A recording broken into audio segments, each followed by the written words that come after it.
Hey Bookaholics, welcome back to another video. Today I am bringing you another thematic recommendations video.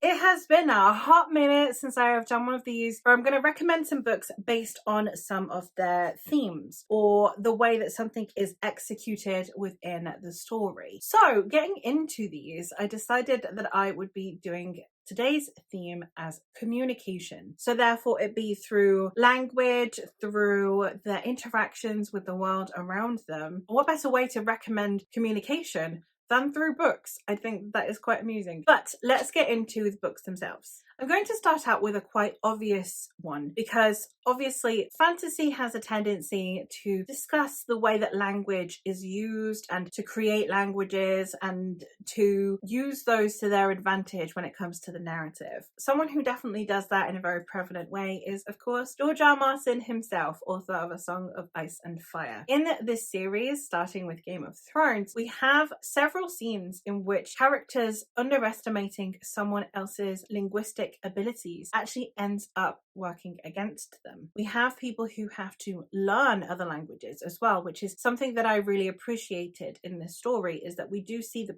process of learning a language, someone making mistakes, not being able to pronounce things correctly, needing translators. I loved the way that this book handled that, because it wasn't just someone closes their eyes, opens them again, and now they know a new language, and also the way that it can be used to misguide and mislead people who will talk directly in front of someone in their language, thinking that person doesn't understand them, only for it to be completely used against them because they are being understood the entire time. I really appreciated the way that George R. R. Martin used communication through language in this story, and the way that you have someone endeavoring to learn a language so that they can communicate with someone, the way that you will have people, like I said, hiding their own abilities as a own form of communication, because it's how you can receive information that the person is freely giving without being aware of it. Another one where communication and language is used in a very interesting way, especially within a political sphere,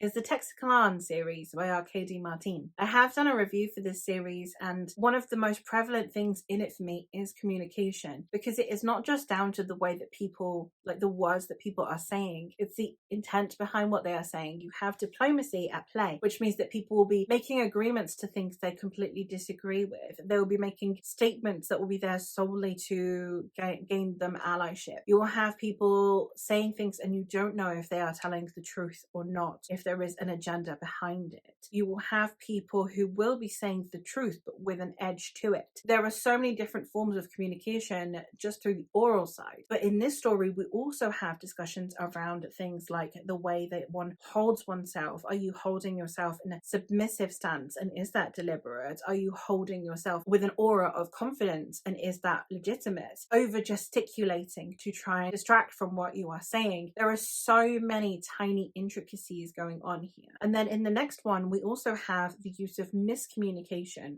for political furtherance, the way to other someone through lack of common language. And language is such an incredibly prevalent part of this story, both body language and orally. It handled it in such an absolutely astounding way. It was never overbearing. It never felt like you were in the middle of some kind of philology lecture, while at the same time makes you think so much about the different ways that people interact and communicate with each other. I would highly recommend this story if you are looking for something that has a very interesting analysis on society and people at large. The next one I'm going to talk about is about lack of oral communication. We have The Ill-Made Mute by Cecilia Dart Thornton, the first book in the Bitterbynde series. In this story, we are following someone who is a mute and therefore goes unheard, and no one is attempting particularly to communicate with this person. You do not actually have anyone be interested in their thoughts or feelings because it's too much work, until this character encounters someone that teaches them how to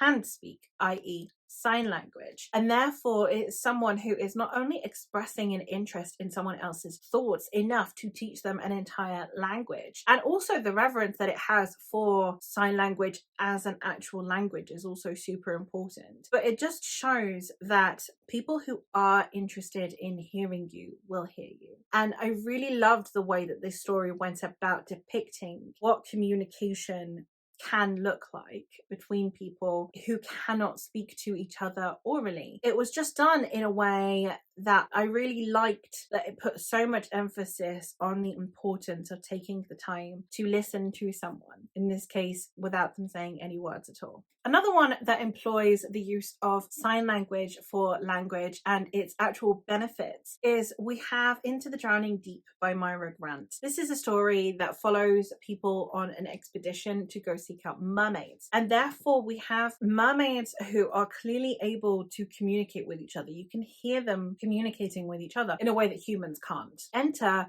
multiple characters who can speak sign language and also a dolphin. We have 3 sisters. We have a set of twins who are deaf, and then we have another sister who is not. So this sister is proficient in sign language and therefore serves as the sign language interpreter for her sisters who are scientists. This girl is also a scientist. So therefore, we have someone whose role is to be the aid for communication to her siblings. We have this twin dynamic where they have clearly this just other code of communication that is exclusive to them, as well as the sign language, which is on this ship exclusive only to the 3 of them. And then we have someone who is trying to learn about the communication of dolphins, because of its potential relevance to the communication of mermaids. So there is actually so much emphasis on communication. The way it is treated with a reverence of it being a science, that communication between species, between people,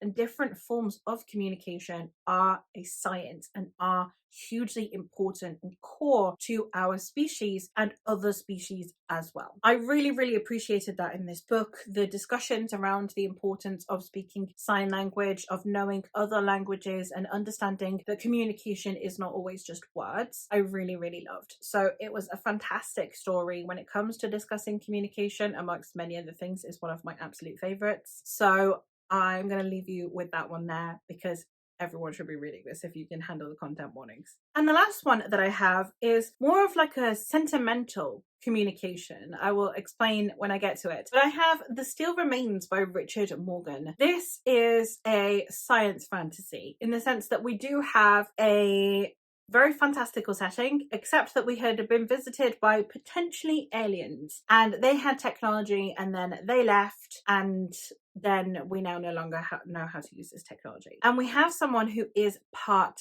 alien. She's like half of this alien species. And therefore, it is an awful lot to do with her identity to try and communicate with the technology they left behind. She's trying to interact with it. She's trying to understand it as a way of understanding her people, or at least half of her people. And it is done in a way that very much is almost feels that she should understand it more than she does, despite the fact she's never been taught it or trained in it. It's just that it is of her people. I think that that is a very interesting conversation to have with someone who is diasporic, for example. Like, how much are you expected to know of your culture, of your heritage, if you have never lived in it? Or especially people who have mixed heritage. So if you are half American, half Chinese, and you are raised in America by your American family and you've never been to China, how much of that is your own personal responsibility to understand your heritage if you have not been raised in it? And